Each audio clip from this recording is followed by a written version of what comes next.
ശബരിമല അയ്യപ്പൻ കാനനവാസൻ കേരള രാഷ്ട്രീയത്തിൽ പ്രവേശിച്ചിരിക്കുകയാണ്. ഇനി വോട്ടർ പട്ടികയിൽ കൂടി ഇടം നേടുമോ എന്നാണ് അറിയേണ്ടത്.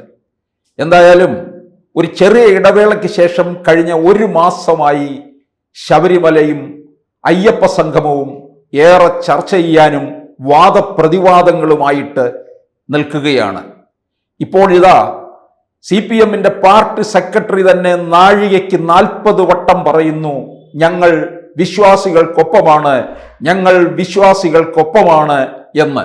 2018-ൽ പിണറായി വിജയൻ പറഞ്ഞത് എന്താണ്? 2 സീറ്റിനും 4 വോട്ടിനും വേണ്ടി ഞങ്ങൾ നിലപാടിൽ മാറ്റം വരുത്തില്ല എന്ന്. ഇപ്പോൾ എവിടെ പോയി? ഇപ്പോൾ 2 സീറ്റിനല്ല 100 സീറ്റിന് വേണ്ടിയും അതുപോലെ 4 വോട്ടിന് വേണ്ടിയും അല്ലേ നിങ്ങളുടെ നിലപാടിൽ മാറ്റം വരുത്താൻ തുടങ്ങിയിരിക്കുന്നത്? ഇപ്പോൾ VD സതീശൻ ഉന്നയിക്കുന്ന ഒരു കാര്യമുണ്ട്. അതായത് ഉമ്മൻചാണ്ടി സർക്കാരിന്റെ കാലത്ത് കൊടുത്ത സത്യവാങ്മൂലം 2016-ൽ പിണറായി വിജയൻ വന്നതിന് ശേഷം ആ സത്യവാങ്മൂലം മാറ്റം വരുത്തി കൊടുത്തു. ആ സത്യവാങ്മൂലം ഈ അയ്യപ്പ സംഗമത്തിന് മുമ്പ് മാറ്റാൻ തയ്യാറുണ്ടോ? 2, അന്ന് ശബരിമല യുവതീ പ്രവേശ വിഷയ സമയത്ത് നടന്ന ആ സമര കോലാഹലങ്ങളിൽ നിരവധി പേരുടെ കേസെടുത്തു. ആ കേസുകൾ പിൻവലിക്കുമോ? അന്ന് കോൺഗ്രസ്സുകാർ ഗ്യാലറിയിലിരുന്ന് കളി കണ്ടവർ മാത്രമാണ്. അവർക്കാണ് പിന്നീട് ട്രോഫി കിട്ടിയതെന്ന് ഓർക്കണം. 2019-ൽ അതിന്റെ ഗുണഭോക്താക്കളായി മാറിയത് കോൺഗ്രസ്സുകാരാണ്. എന്നാൽ 2024-ലെ ലോക്സഭാ തെരഞ്ഞെടുപ്പിൽ ഹൈന്ദവ വോട്ടുകൾ BJP-യിലേക്ക് പോയി. ആ BJP-യിലേക്ക് പോയ വോട്ടുകൾ തിരിച്ച് CPM-ൽ എത്തിക്കുന്നതിന് വേണ്ടിയാണ് ഇപ്പോൾ തിരുവിതാംകൂർ ദേവസ്വം ബോർഡിനെ മുന്നിൽ നിർത്തിക്കൊണ്ട് കേരള സർക്കാർ നയിക്കുന്ന VN വാസവൻ നയിക്കുന്ന അയ്യപ്പ സംഗമം നടത്താൻ പോകുന്നത്. തിരുവിതാംകൂർ ദേവസ്വം ബോർഡ് അയ്യപ്പ സംഗമം നടത്തുന്നതിനോട് നമുക്ക് വിയോജിപ്പില്ല, നല്ലത് തന്നെയാണ്. തിരുവിതാംകൂർ ദേവസ്വം ബോർഡ് എന്ന് പറഞ്ഞാൽ പെട്ടെന്ന് ഓർമ്മ വരുന്നത് ശബരിമല ക്ഷേത്രമാണ്. തിരുവിതാംകൂർ ദേവസ്വം ബോർഡിന്റെ കീഴിൽ 1200-ലധികം ക്ഷേത്രങ്ങളുണ്ട്. ഇതിൽ വിരലിലെണ്ണാവുന്ന ക്ഷേത്രങ്ങൾ മാത്രമേ സ്വയം പര്യാപ്തതയിൽ നിൽക്കുന്നുള്ളൂ. ബാക്കി ക്ഷേത്രങ്ങളുടെ മുഴുവൻ ചെലവ് വഹിക്കുന്നത് ശബരിമല ക്ഷേത്രത്തിൽ നിന്നുള്ള വരുമാനമാണ്. ദേവസ്വം ബോർഡിന്റെ കീഴിൽ തന്നെ 5500-ലധികം ജീവനക്കാരുണ്ട്. ഇവർക്ക് ശമ്പളം കൊടുക്കുന്നതും ശബരിമല വരുമാനത്തിൽ നിന്നാണ്. ഏതാണ്ട് ഒരു വർഷം 300 കോടി രൂപയാണ് ദേവസ്വം ബോർഡിന് ശബരിമലയിൽ നിന്ന് വരുമാനമായി ലഭിക്കുന്നത്. സംസ്ഥാന സർക്കാരിന്റെ ഖജനാവിലേക്ക് വരുന്നത് ഒരു വർഷം 1500 കോടിയാണ്. കാരണം ഒരു ഭക്തൻ മല കയറി ഇറങ്ങുമ്പോഴേക്കും 200 രൂപ സർക്കാർ ഖജനാവിലേക്ക് പോകുന്നു. അങ്ങനെ എത്ര ലക്ഷം പേരാണ് ശബരിമലയിൽ തീർത്ഥാടന കാലത്തും മാസപൂജ സമയത്തും ദർശനം നടത്തുക? ശബരിമലയിൽ എന്നും ദർശന സൗകര്യമില്ല. തീർത്ഥാടന കാലം, വൃശ്ചികം, ധനു, മകരം, മറ്റു മലയാള മാസങ്ങള്, ഓണം, വിഷു, ഉത്സവകാലം എന്നിവിടങ്ങളിൽ മാത്രമേ ദർശന സൗകര്യമുള്ളൂ. ശബരിമലയിലെ പ്രതിഷ്ഠാഭാവം അത്തരത്തിലായതുകൊണ്ടാണ് മുഴുവൻ സമയവും നട തുറന്നു ഇരിക്കാത്തത്. ഇപ്പോൾ ഇവിടെ സർക്കാരാണ് ഇപ്പോൾ ദേവസ്വം ബോർഡിന്റെ 75-ാം വാർഷികം ആഘോഷിക്കുന്നു. അതിന്റെ പേരിൽ സർക്കാർ മേൽനോട്ടം നടത്തുന്നു. VN വാസവൻ, ദേവസ്വം മന്ത്രിയായ VN വാസവൻ ആണ് മൊത്തം മേൽനോട്ടം വഹിക്കുകയും AKG സെന്ററിൽ നിന്നാണ് ക്ഷണക്കത്തുകൾ പോലും പോകുന്നത്. മുഖ്യാതിഥിയായിട്ട് ആദ്യം തീർച്ചപ്പെടുത്തിയത് ആര്? സ്റ്റാലിനെയാണ്. സ്റ്റാലിനെ ക്ഷണിച്ചതാര്? സംസ്ഥാന മുഖ്യമന്ത്രി പിണറായി വിജയൻ തന്നെ നേരിട്ട് കത്തെഴുതുകയാണ് ചെയ്തത്. വൻ പ്രതിഷേധവും എതിർപ്പും കാരണം സ്റ്റാലിൻ ഇതിൽ നിന്ന് പിന്മാറുകയും ചെയ്തു. മറ്റ് ശതകോടീശ്വരന്മാർക്കാണ് ഇപ്പോൾ മുഴുവൻ കത്തിടപാടുകളും പോയിക്കൊണ്ടിരിക്കുന്നത്. അപ്പോൾ എന്തായാലും കേരള രാഷ്ട്രീയത്തിനകത്ത് വീണ്ടും സജീവ ചർച്ചയാകുമ്പോൾ കുമ്മനം രാജശേഖരനും BJP-യെ പ്രതിനിധീകരിച്ചുകൊണ്ട് ഇതേ ചോദ്യം രാജീവ് ചന്ദ്രശേഖറും ഉന്നയിക്കുകയാണ്. ഇത് നിങ്ങൾ 4 വോട്ടിനും അതുപോലെ തന്നെ 2 സീറ്റിനും വേണ്ടിയല്ലേ ശബരിമലയെ വീണ്ടും നിങ്ങൾ വലിച്ചിഴയ്ക്കുന്നത്? നമുക്ക് അറിയാം 2018-ൽ ശബരിമല യുവതീ പ്രവേശ വിഷയ സമയത്ത് പത്തനംതിട്ട ജില്ലയെ മുഴുവൻ കലാപ കലുഷിതമാക്കി മാറ്റുകയാണ് ചെയ്തിട്ടുള്ളത്. സമര കോലാഹലങ്ങൾ കൊണ്ട് നിറഞ്ഞു.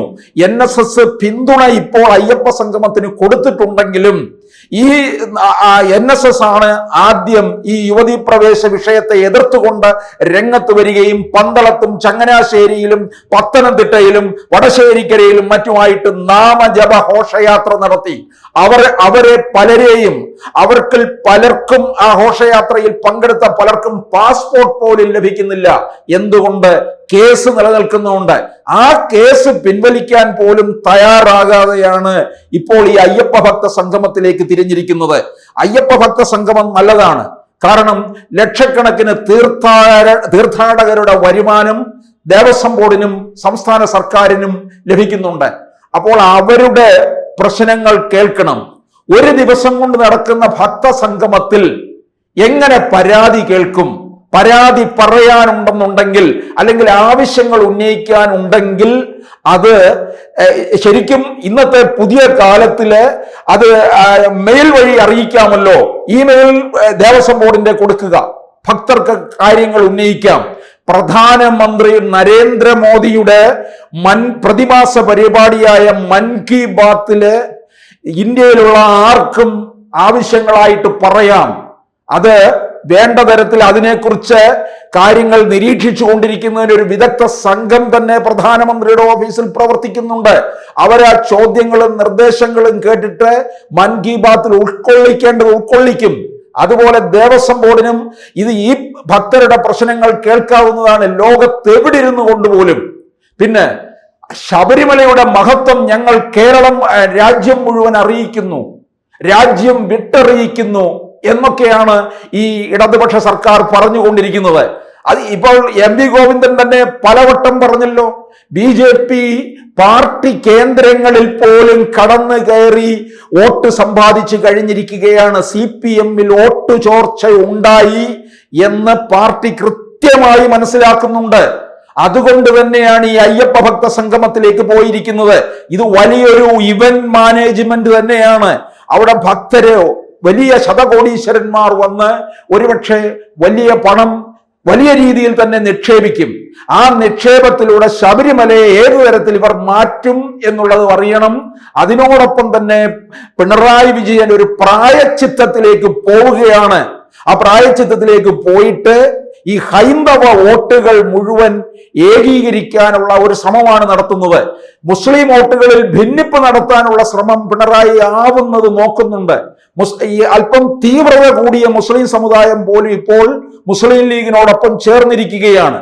അപ്പോൾ മുസ്ലിം വിഭാഗത്തിന്റെ വോട്ട് കിട്ടില്ല എന്ന് ഉറപ്പാകുന്ന സ്ഥിതിക്ക് ഹിന്ദുക്കളുടെ മുഴുവൻ വോട്ട് നേടിയെടുക്കുക അതിനു വേണ്ടി തന്നെയാണ്. കാരണം അയ്യപ്പ ഭക്ത സംഗമത്തിൽ 2019 ലോക്സഭാ തെരഞ്ഞെടുപ്പിൽ വോട്ട് ചോർച്ച ഉണ്ടായി. അത് കോൺഗ്രസ് ആയി എടുത്തു അതിന്റെ ഗുണം മുഴുവൻ. പക്ഷെ 24 തെരഞ്ഞെടുപ്പിൽ 21 പിന്നെ പിണറായി വിജയൻ വീണ്ടും അധികാരത്തിൽ വന്നത് അത് മറ്റു ചില ദുരന്തങ്ങൾ ലോകമെമ്പാടും ഉണ്ടായി. ആ സാഹചര്യം മുതലെടുത്തു കൊണ്ടുകയറി വന്നതാണ്. പക്ഷെ 24 അതിശക്തമായ രീതിയിൽ വോട്ട് ചോർച്ച ഉണ്ടായി. അത് തിരിച്ചു പിടിക്കുക എന്നുള്ള ലക്ഷ്യം തന്നെയാണ് ഉണ്ടായിരിക്കുന്നത്. പക്ഷേ ഇവിടെ VD സതീശനും BJP-യും ചോദിക്കുന്ന ചോദ്യം തന്നെ ഉയർന്നു നിൽക്കുന്നുണ്ട്. ആചാര ലംഘനം അനുസരിച്ചുകൊണ്ട് ആചാര ലംഘനം നടത്തിക്കൊണ്ട് നിങ്ങൾ അയ്യപ്പ ഭക്ത സംഗമം നടത്തുമോ? ആചാരം സംരക്ഷിക്കുമോ? ആചാര ലംഘനം നടത്തിയാൽ ഞങ്ങൾ അതിന് എതിരായിരിക്കും എന്ന് NSS തന്നെ കൃത്യമായി പറയുന്നുണ്ട്. അപ്പോൾ സത്യവാങ്മൂലത്തിന്റെ കാര്യത്തിൽ നിങ്ങൾ എന്ത് നിലപാടെടുക്കും? അതാണ് അയ്യപ്പ ഭക്തർക്ക് അറിയേണ്ട കാര്യം. കൂടുതൽ വാർത്തകളും വിശേഷങ്ങളും നിങ്ങളിലേക്ക് എത്താൻ ABC മലയാളം സബ്സ്ക്രൈബ് ചെയ്യുക, ബെൽ ബട്ടണും അമർത്തുക.